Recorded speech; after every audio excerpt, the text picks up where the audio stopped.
Admirable grandeur, étonnante bonté du Maître de l'univers qui s'humilie pour nous au point de se cacher dans une petite hostie de pain.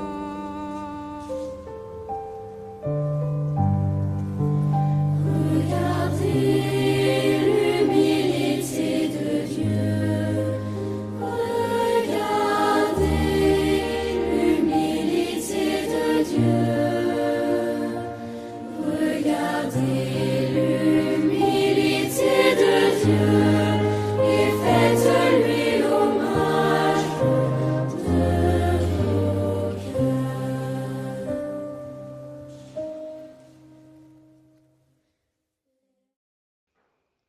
Mercredi de la semaine sainte de l'Évangile selon saint Matthieu au chapitre 26, des versets 14 à 25.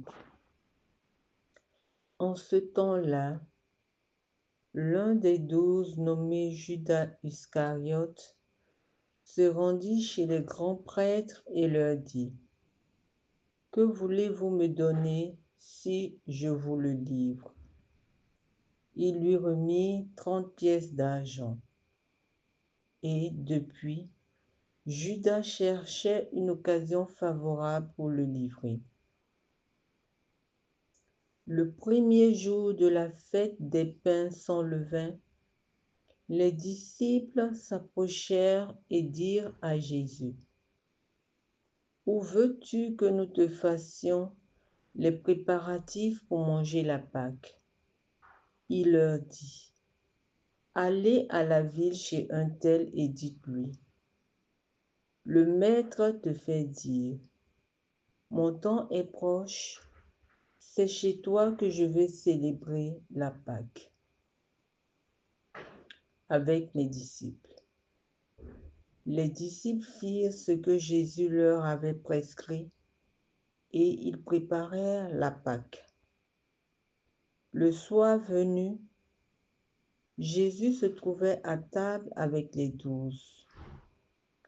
Pendant le repas, il déclara : « Amen, je vous le dis, l'un de vous va me livrer. » Profondément attristé, ils se mirent à lui demander chacun à son tour : « Serait-ce moi, Seigneur ? » Prenant la parole, il dit : « Celui qui s'est servi au plat en même temps que moi, celui-là va me livrer. Le Fils de l'homme s'en va, comme il est écrit à son sujet, mais malheureux celui par qui le Fils de l'homme est livré. Il vaudrait mieux pour lui qu'il ne soit pas né, cet homme-là. » Judas, celui qui le livrait, prit la parole. « Rabbi, serait-ce moi ? » Jésus répond : « C'est toi-même qui l'as dit. » Pour commencer, je me mets en présence du Seigneur. Ô Dieu Tout-Puissant, vous qui donnez l'Esprit Saint à tous vos enfants qui vous le demandent, accordez-moi votre Esprit Saint, qu'il m'éclaire et me guide tout au long de cette oraison et de cette journée. Que mes pensées, mes paroles et mes attitudes soient purement ordonnées au service et à la louange de votre divine majesté. Avec les yeux de l'imagination, je me vois assise avec Jésus, ses disciples, ainsi que Judas qui va le trahir. Je sens l'atmosphère qui est très chargée. La grâce à demander est la sincérité et la fidélité dans mes relations avec Dieu et avec les autres.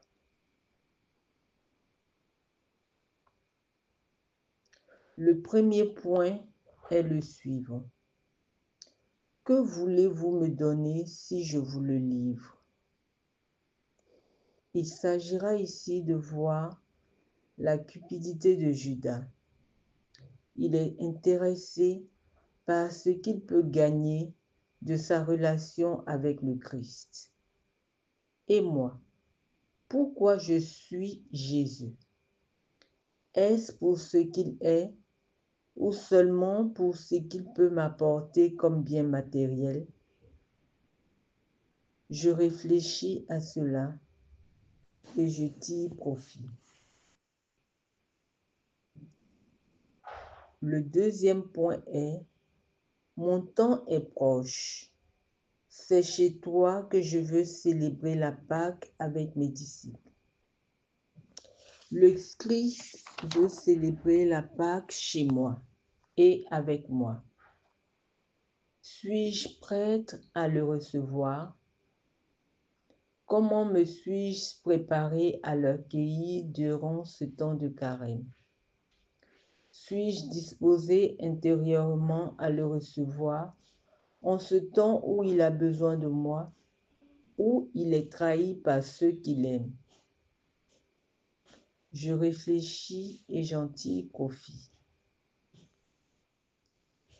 Le troisième point est celui-ci. Je vous le dis, l'un de vous va me livrer. Quelle est mon attitude face à ceux que j'aime et qui me trahissent, qui me blessent? Je réfléchis à tout cela et j'en tire profit. En colloque avec Dieu, je lui parle comme je parle à un ami. Je lui parle de mes amitiés. Je lui parle de mes relations. Je me confesse pour les trahisons dont j'ai été coupable, pour mon incapacité à assumer la responsabilité de mes actions.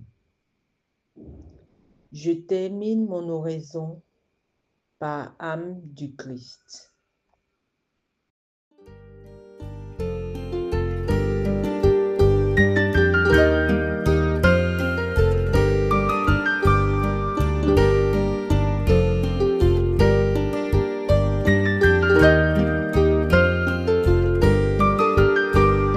Prends, Seigneur, et reçois toute ma liberté, ma mémoire, mon intelligence, toute ma volonté, et donne-moi, donne-moi, donne-moi seulement de t'aimer, donne-moi, donne-moi, donne-moi seulement de t'aimer.